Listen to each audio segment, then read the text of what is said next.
High বন্ধুরা, welcome back to my channel. তোমরা কীরকম আছো? আশা করি তোমরা ভালোই আছো আর আমিও ভালো আছি। তাহলে আজকে আবার একটা ব্লগ নিয়ে তোমাদের সামনে আসলাম। তো আজকে কি রান্না করব পুরোটাই তোমাদের সাথে শেয়ার করব। বর বাজার থেকে মাছ নিয়ে আসলো, কাটা মাছ, ওগুলো রান্না করব। আজকে মাছের ঝোল একটা বানাবো। আর এখানে বিন কেটেছি, বিনের ভাজি হবে আর বাঁধাকপি শাক হবে। আর তার মাছের জন্য আলু আর পটল আর কোয়াশ কেটেছি, ওটা দিয়ে ঝোল হবে। এইটুকুই সিম্পল খাবার। গরম পড়েছে তো বন্ধুরা, তার জন্য। আর পেঁয়াজ কেটেছি, মাছের ডিম দিয়ে রান্না করব। এই দেখো কড়াইতে তেল বসিয়ে দিলাম, এখন মাছটা ভেজে নেব। মাছটা ভেজে অন্যদিকে আরেকটা কড়াই বসানো হবে, এখানে বিনটা ভেজে নেব। একসাথে সম্বার দিয়ে দিয়েছি, কারণ বারবার ভেজে আরেকবার সম্বার দিলে বন্ধুরা একটু ভেজে নেব। ভাজাটা হয়ে যাবে, অল্প তেল দিয়ে ভাজা করি। এখানে হলুদ গুঁড়ো আর একটু নুন দিয়ে নাড়াচাড়া করে নিলাম। আর এখানে মাছটা ভেজে ভাজা হয়ে গেল।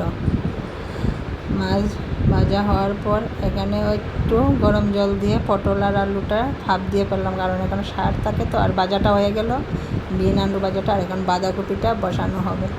বাঁধাকপিটা আগে মজানো হবে, তারপরে সম্বার দেওয়া হবে।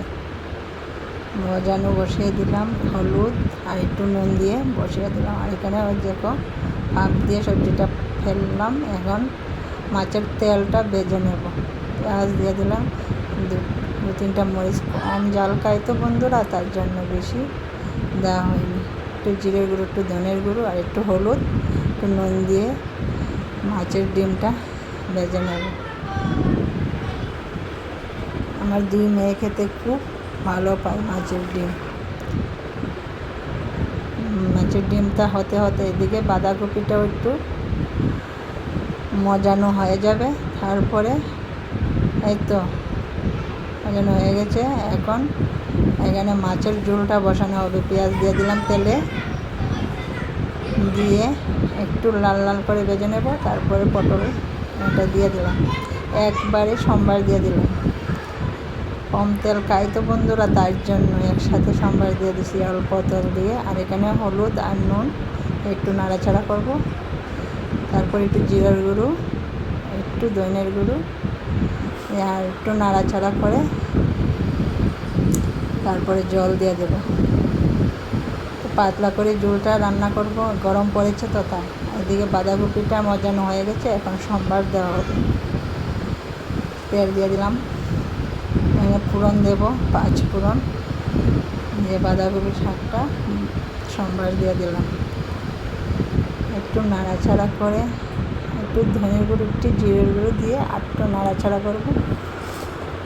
বাস এখানে মাছের ঝোলটা, মাছটা দিয়ে দিলাম। আর একটু গরম মশলা দিয়ে দিলাম বাঁধাকপিতে, তাহলে ভালো সেন্ট করবে। বাঁধাকপিটা হয়ে গেল। আর এখানে মাছের ঝোলটা হয়ে যাবে। এখানে মাছের ঝোলটার মধ্যে একটু গরম মশলা দিয়েছি ভালো সেন্ট করার জন্য। না দিলেও চলে, আমি দিলাম আর কি অল্প। আমার রান্না পুরোপুরি কমপ্লিট। এই দেখো সব কিছু রান্না আবার শেষে তোমাদেরকে দেখাচ্ছি কীরকম হয়। এটা কীরকম লাগলো আজকে রান্নাটা তোমাদের সামনে শেয়ার করলাম।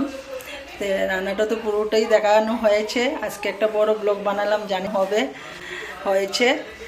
তারপরও একটু সময় করে আজকে মেয়ে ঘরে আছিল, তার জন্য ব্লগটা বানানো হয়েছে। তো কীরকম হয়েছে ব্লগটা একটু কমেন্ট করে জানিও। ভাতটা দেখানো হয়নি, ভাতটা আগেই রান্না করেছিলাম।